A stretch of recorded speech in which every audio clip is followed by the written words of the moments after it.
এই যে উনি কদিন আগে বললেন না, আমি বাংলা মিডিয়ামে পড়ে অক্সফোর্ড কেমব্রিজে বক্তৃতা দিয়ে এলাম, ওটা আপনি কবে যাবেন বলুন, আমি বুক করে দেবো।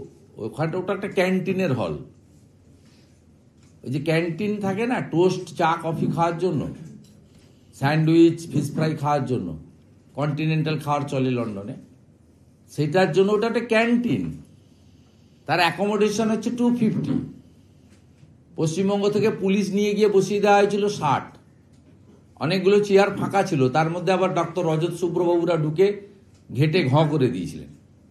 এই যে সম্প্রতি জাপান থেকে ডিলিট দেওয়া হলো, এটাও সত্যম রায়চৌধুরী কয়েক কোটি টাকা দিয়ে কিনে নিয়ে এসছে।